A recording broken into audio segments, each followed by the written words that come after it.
¿Sí queda clara esta parte? Sí. Sí, doctor. El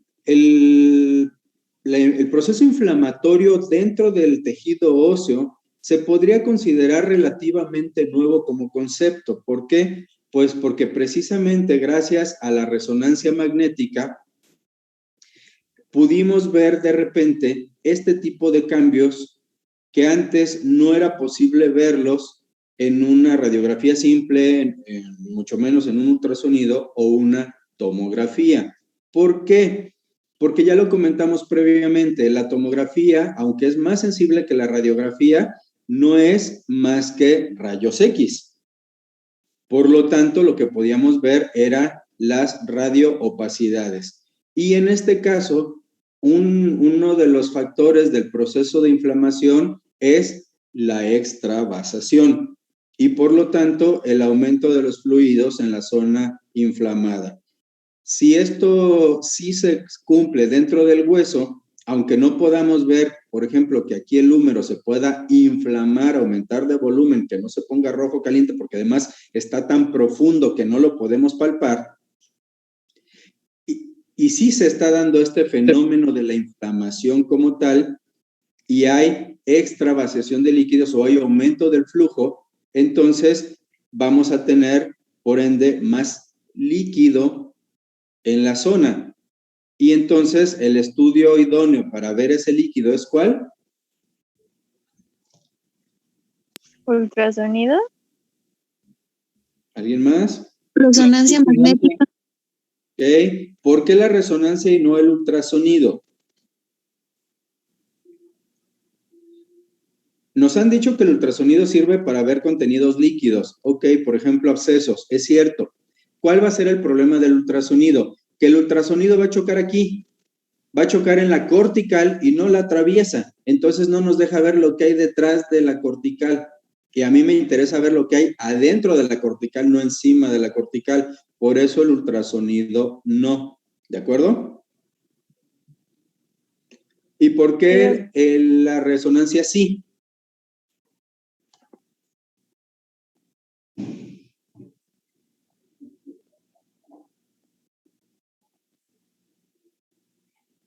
Porque nos deja visualizar bien las partes óseas y los tejidos blandos.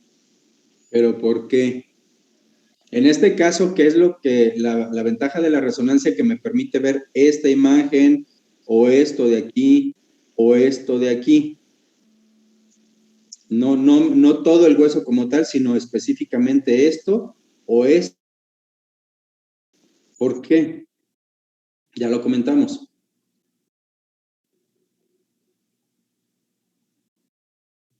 ¿Qué se supone que hay aquí que hace que esto aumente de intensidad? Ya lo dijimos la vez pasada, intensidad. ¿Qué habrá aquí para que esto aumente de intensidad con respecto a esto o a esto de por acá?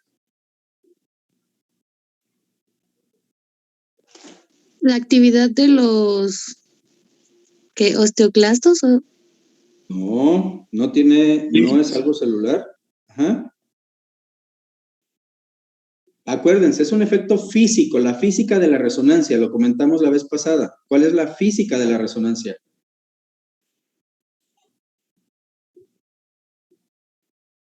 ¿Que hay más agua ahí? Agua. ¿Sí? Les decía, el proceso inflamatorio va a generar aumento de los fluidos, de la extravasación. Entonces, en este caso, a diferencia de lo clínico en tejidos blandos, donde el edema genera tumor, aumento de volumen, en este caso el edema no puede expandir el hueso porque es un sólido, pero sí lo puede mojar, por así decirlo, sí lo puede humedecer. Entonces, ese aumento en la perfusión, en la humedad del hueso, implica que hay más líquido y entonces, a diferencia de la tomografía, el ultrasonido, la radiografía simple, nos permite ver que hay aumento de líquido. Entonces, este aumento de líquido dentro del hueso, pues ahora lo interpretamos como un proceso inflamatorio dentro del hueso. Por eso es relativamente nuevo el concepto. ¿Por qué? Porque tiene que ver con esta asociación con la resonancia magnética, que es un estudio que todavía se considera especializado, que no es muy fácil de obtener, y que no se pide con tanta frecuencia, incluso simplemente por cuestión de costo. ¿Sí queda clara esta parte? Sí, doctor. Entonces, la inflamación ósea existe, pero cuando hablemos de osteomielitis, vamos a hablar de inflamación ósea de origen infeccioso. ¿De acuerdo? Sí. Ay, perdón, se me desconfiguró esto, pero bueno. La clasificación de la osteomielitis no está bien definida. ¿Por qué no está bien definida? Porque hay quienes clasifican o pretenden clasificar la osteomielitis por su duración en aguda, subaguda y crónica. Aguda menos de 2 semanas, subaguda de 2 a 3 semanas y crónica más de 3 semanas en términos generales.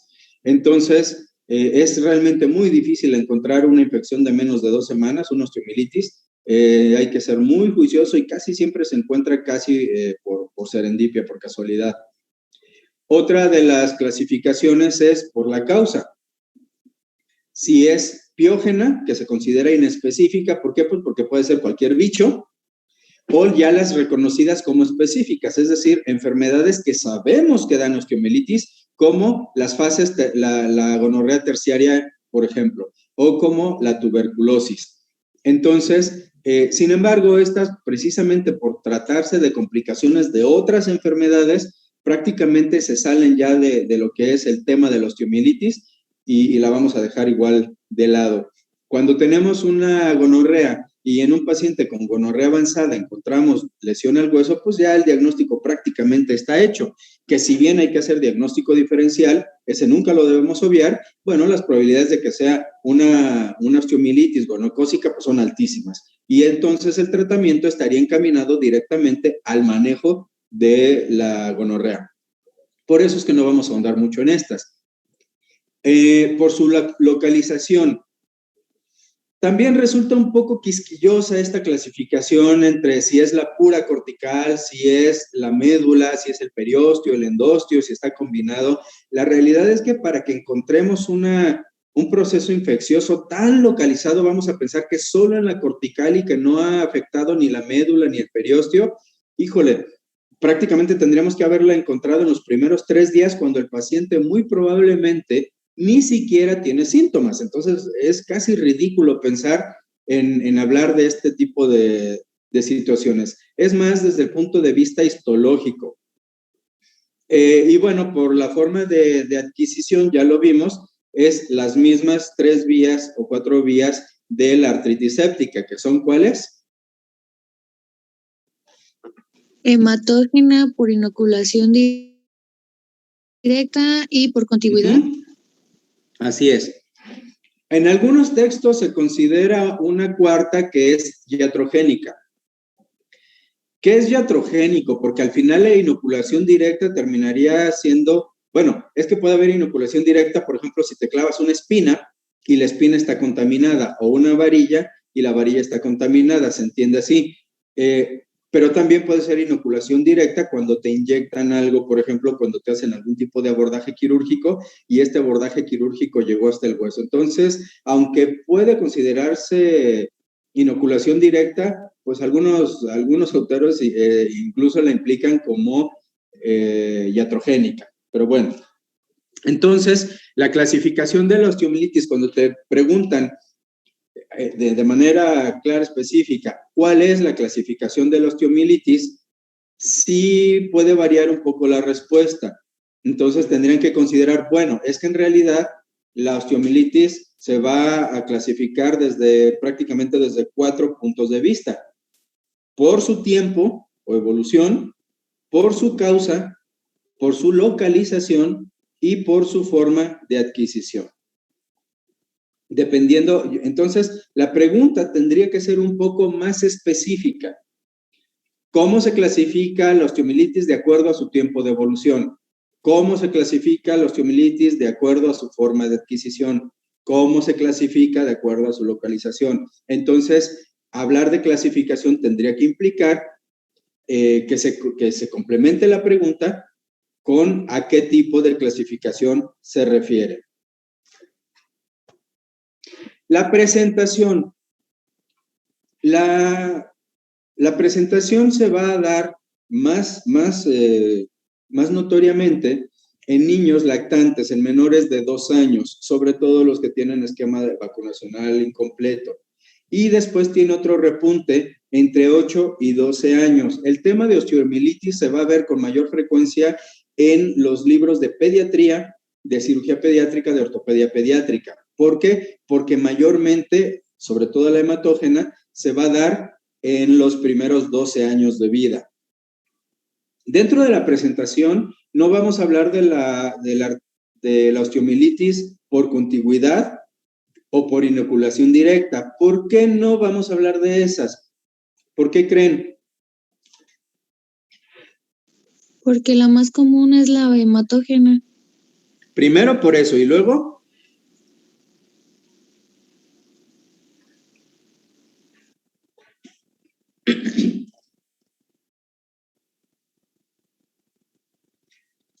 Porque a nivel de diagnóstico no tiene mucho chiste. Si tú te clavaste un alambre, una varilla en el muslo y no te atendiste y pasó una semana y de repente ya tienes aumento de volumen, hipertermia y demás, te haces una radiografía y ves cambios óseos, híjole, bueno, pues ya prácticamente ahí está el diagnóstico. Es una osteomielitis por inoculación directa, o si tenías un absceso en la piel, un rasguño, te arañó tu gato, te mordió el perro, se te empezó a inflamar, duraste con la hiperemia, la hipertermia, el dolor, la tumefacción y demás, no hiciste caso, te ponías cataplasmas de no sé qué cosa y dejaste evolucionar, empiezas a tener otras manifestaciones, te haces una radiografía y ves una lesión en hueso, bueno, pues también es relativamente fácil saber que tu lesión superficial ya se hizo profunda y ya se complicó con osteomielitis. Entonces, en estos casos, lo mismo que en la iatrogénica o en la posquirúrgica o en la postraumática, pues no es mucho chiste. Si un paciente se fractura la tibia, se le opera, se le pone una placa con tornillos y a las 3 semanas vuelve a la consulta y tiene fístula y tiene salido de líquido, toma una radiografía y veo cambios óseos, híjole, pues ya sé que este paciente se complicó con osteomielitis. Entonces, ahí el diagnóstico pues es relativamente simple. Por eso es que para fines de academia no vamos a hablar de esas otras osteomielitis porque al final de cuentas las manifestaciones son las mismas.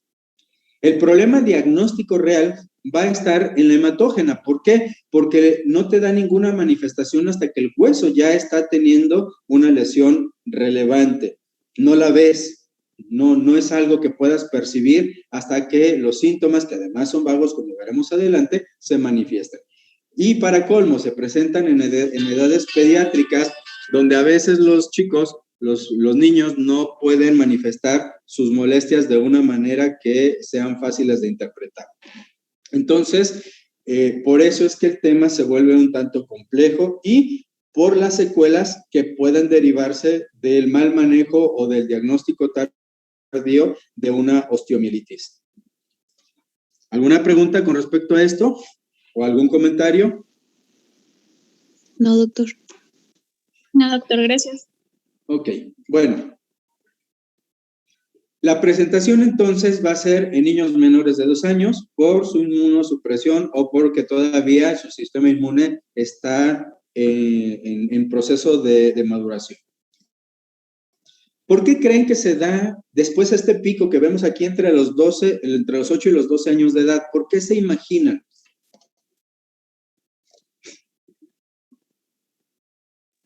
Por la osificación, ¿no? Ok, más o menos, a ver, explícame eso de la osificación, ¿por qué?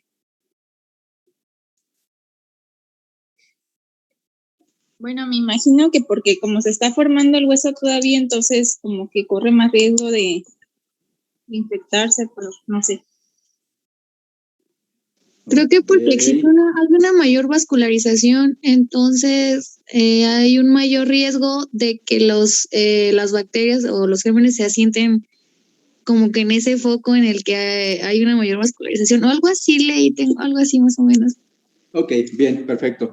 Ahorita voy a dejar un poquito en el aire la respuesta, enseguida la vamos a ver. Y obviamente adultos con comorbilidades que alteren el sistema inmune, como el diabético, por ejemplo. ¿Sí? La osteomielitis hematógena también se observa en adultos mayores con diabetes y que obviamente van a facilitar este proceso.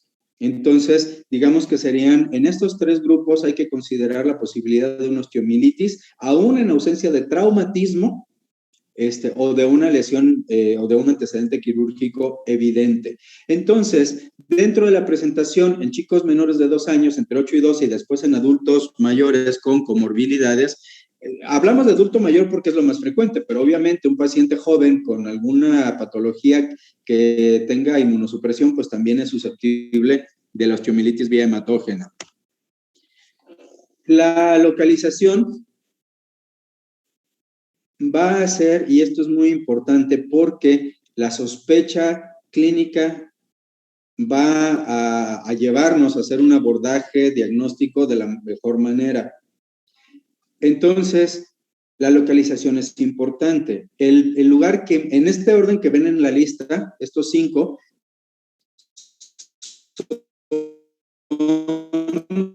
donde más frecuentemente se afecta a la tibia proximal, es el número 2. Veo lenta la señal. ¿Me escuchan bien? Sí, doctor. Ok. Entonces, fémur distal número 1, tibia proximal número 2. Fémur proximal, o sea, cadera, número 3. Lo cual quiere decir que las 3 primeras causas están en el miembro inferior. Después, húmero distal y radiodistal. Y finalmente, el hombro. Recapitulo.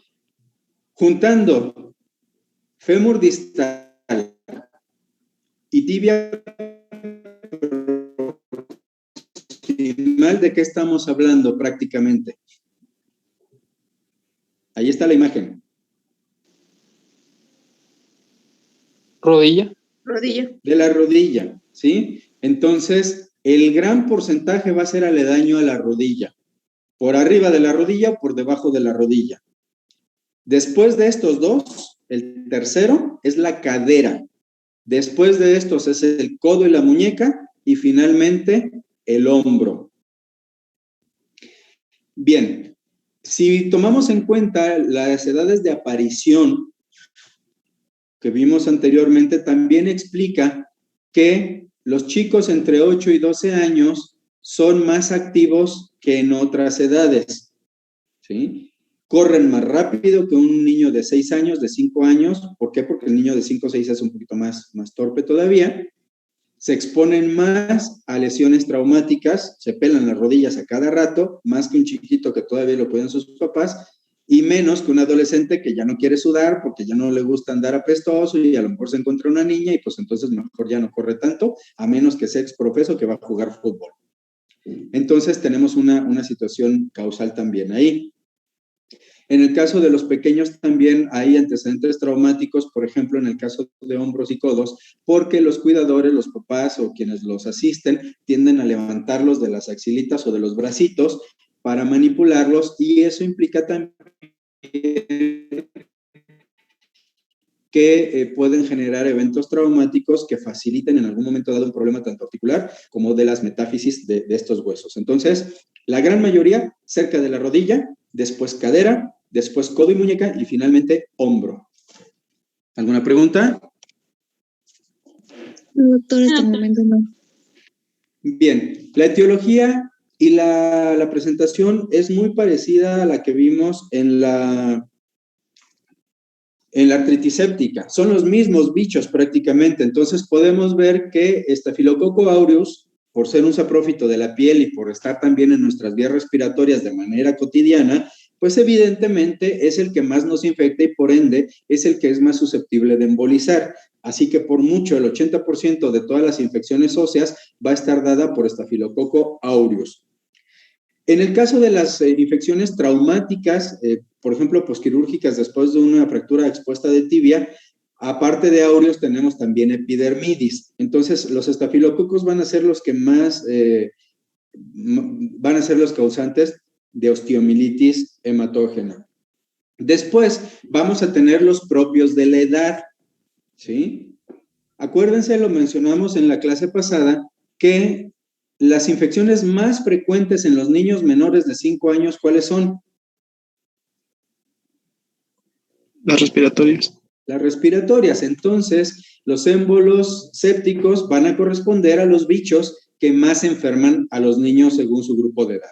Por lo tanto, Staphylococcus aureus, Haemophilus influenza y neumococo en los niños menores de 2 años van a ser los responsables de la mayor parte de las osteomielitis. Y bueno, en algunos pacientes inmunocomprometidos vamos a ver que Salmonella, que Pseudomonas, que E. coli también pueden ser responsables de las infecciones óseas. Entonces, consideraríamos que para todas las edades el principal es el Staphylococcus aureus seguido del Staphylococcus epidermidis, que después en los niños tiende a ser los de vías respiratorias y que en los adultos mayores, en el diabético, tienden a ser estos otros que vemos aquí, E. coli, que con frecuencia coloniza vejiga en el diabético, por ejemplo, Pseudomonas, que también con frecuencia los va a colonizar, y la salmonela, que bueno, en México sabemos que salmonela es uno de los microbios que viven entre nosotros prácticamente por todos lados. Bien, decía, ¿por qué creen que se da este pico entre los 8 y los 12 años de edad? Pues lo comentaron bastante bien. Y también, de cierta manera, ¿por qué? Se los decía la vez pasada, ¿por qué la artritis séptica no suele complicarse con osteomielitis? ¿Y por qué la osteomielitis no suele complicarse con artritis séptica? Bueno, pues porque tienen una barrera natural. Aquí lo que podemos ver es que el núcleo de osificación de un hueso, lo veíamos la vez pasada en la radiografía, es una zona radiolúcida que no va a tener todavía depósitos de calcio, es básicamente el modelo cartilaginoso. Entonces, los extremos del hueso van a ser cartilaginosos y conforme les empieza a llegar vascularidad y el condrocito se empieza a intoxicar, se empieza a osificar. De modo que podría decirse que tenemos una barrera natural que va a separar la metáfisis de la parte articular, o en este caso, de la epífisis, que es como llamaríamos en los niños. ¿Alguien entiende bien esta relación de la fisis, epífisis, metáfisis? O al revés, ¿alguien tiene duda? ¿Por qué los conceptos, qué es la epífisis y qué es la metáfisis?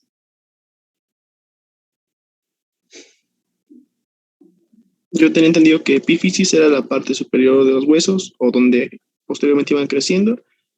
La metáfisis es la unión o la parte media entre epífisis y diáfisis. La diáfisis es generalmente el resto, por así decirlo, o la parte media. Bien. ¿Alguien tiene algún otro concepto o alguna duda con eso? Pues bueno, ahí pasa un carro. Yo entiendo que la epífisis es la parte tanto proximal y distal del hueso, la metáfisis es lo que separa la diáfisis con la epífisis, y ya como tal la diáfisis es el cuerpo del hueso. Bien. Veo que la interpretación es más o menos la misma y esto es importante porque créanme que me pasó igual.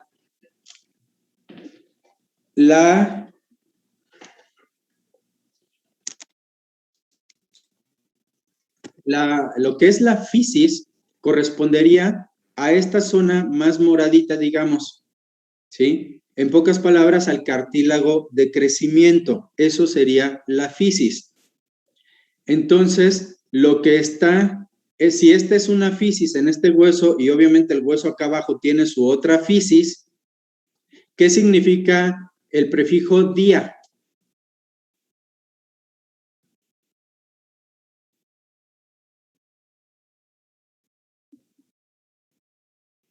A través de, ¿sí? A través de o entre.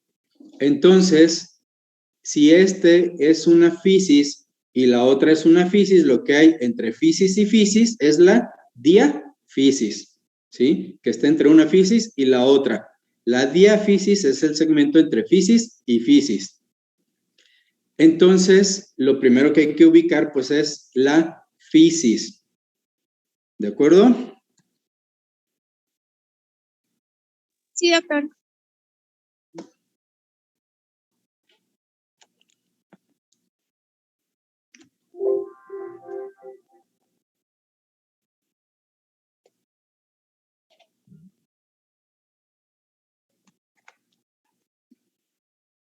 A ver, estoy aquí.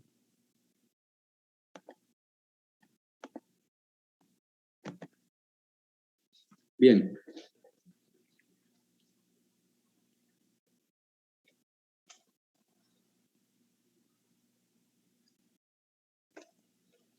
Entonces, yo tengo una línea aquí.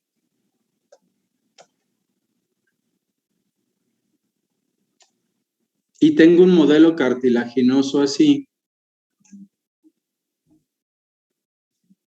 Y tengo un modelo osificado aquí. Mi otra línea y mi otro modelo cartilaginoso. Estos espacios de aquí, esta es la, ¿qué es esto? El cartílago de crecimiento. La fisis. Fisis, ¿sí? Si esta es una fisis y esta es la otra fisis, entonces lo que hay entre fisis y fisis es la diafisis. ¿Sí? Cierto. ¿Qué significa el prefijo epi? Por arriba de. Encima de o arriba de. Por lo tanto, si esta es la fisis y esto está encima de la fisis, pues se va a llamar epifisis. ¿Sí? Entonces el hueso inmaduro, el hueso que todavía está en crecimiento, tiene dos fisis, algo que está entre las dos fisis, que es la diafisis, y algo que está encima de las dos fisis, dependiendo obviamente de la posición, que es la epifisis. ¿Sí? ¿Esto queda claro? Sí, doctor.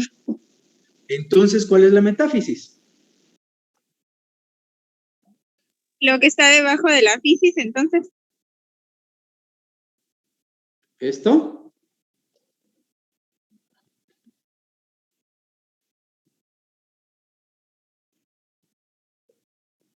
Es cuando ya se osifica la fisis, ¿no? Creo que sí. ¿Se dan cuenta cómo a veces parece que entendemos algunas cosas y resulta que no? Bueno. Pero es que yo recuerdo que ya cuando se osificaba el hueso, pues ya como tal se formaba la metáfisis, pero no sé si de ahí deriva de la fisis derive la metáfisis. Ok, ¿por qué esto?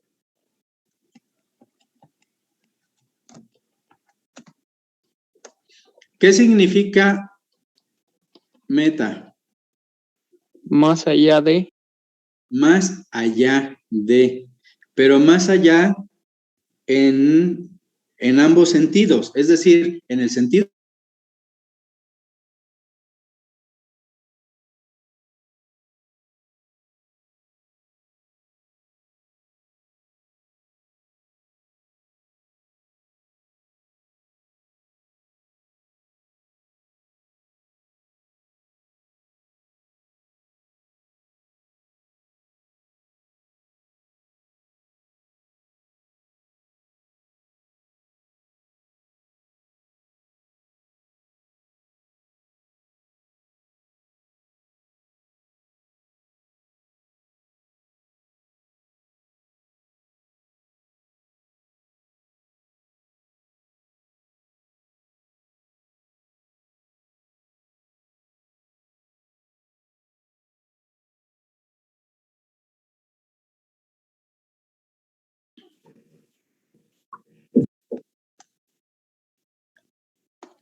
bueno, prácticamente es para despedirnos, pero cierro rápidamente entonces. ¿Ya me escuchan? Sí, doctor. Bien. Entonces, meta es más allá de, pero es en un sentido físico, es decir, donde hay un límite hasta aquí, esta sería la meta una vez que crucemos acá. ya pasamos la línea y más allá de, entonces estamos en el meta, en el más allá. Bueno, aquí se refiere a una cuestión temporal. Una vez que se osificó y ya la fisis no existe, pasó al más allá, ¿sí? Ya. Por tanto, toda esta zona se va a llamar metafisis, más allá de la fisis o después de la fisis. En otras palabras, como dijeron ahí, cuando ya no hay fisis. Esto se presta de repente a enredo porque en teoría deberíamos hablar de metáfisis cuando el paciente es adulto y de fisis y epífisis cuando el paciente es infante y todavía no tiene cierre. La realidad es que con frecuencia también en niños se habla de metáfisis. Por eso es que, bueno, finalmente resulta importante hacer la definición. ¿Alguien, rapidito, sabe hasta dónde se considera ya metáfisis? ¿Hasta dónde, digamos, es diáfisis y se convierte en metáfisis?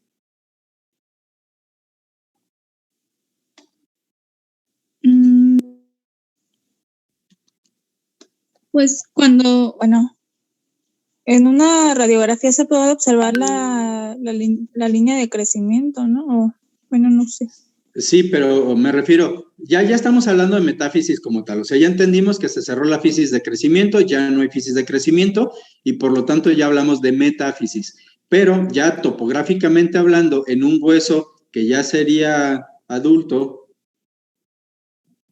¿cuánto es metáfisis? ¿Hasta dónde? O sea, ¿cuánto es fisis y cuánto es metáfisis? Aquí, aquí, aquí, acá. ¿Cuánto sería fisis? ¿Cuánto sería metáfisis? El tercio distal sería metáfisis. Vamos a considerar esto proximal si la persona estuviera parada y esto distal. Entonces, esto sería metáfisis. El tercio distal y el tercio proximal serían metáfisis y el tercio medio sería diáfisis. Esto sería metáfisis, esto diáfisis y esto metáfisis. Ok, este está gordito. Si este también lo separo en tercios. Igual. Igual. ¿Alguien más? Creo que quedaría muy arriba la metáfisis. Yo creo que ya sería como que ya aproximándose al cartílago, ¿no? Pues sí, pero entonces quiere decir que estarías hablando aquí. Y si yo te digo que aquí esto es una fractura metafisiaria. Ahí sí. Sí, ahí. Ok, bueno, en realidad es mucho más simple que eso. Una forma muy simple es tomar la distancia de aquí a aquí y esta distancia que tomaron de aquí a aquí, replíquenla de aquí a acá. Y entonces se forma un cuadrado. Y lo que quepa dentro de este cuadrangular, eso es metáfisis. Entonces, si de aquí a aquí mide 3,5, entonces lo pasamos para acá y de aquí a aquí los mismos 3,5 lo cuadramos y lo que esté aquí, esto es metáfisis. ¿Sale? Sí, bueno, gracias. Pues descansamos el jueves y nos vemos el martes. Muchísimas gracias. Muchas gracias, doctor. Disfruten su fin de semana, pásenlo muy bien y entonces nos vemos en una semana. Ya saben, cualquier cosa, duda que tengan, me pueden igual escribir o mandar mensajito y con gusto les respondo. Tengan buen día. Gracias, doctor. Gracias, doctor. Bye.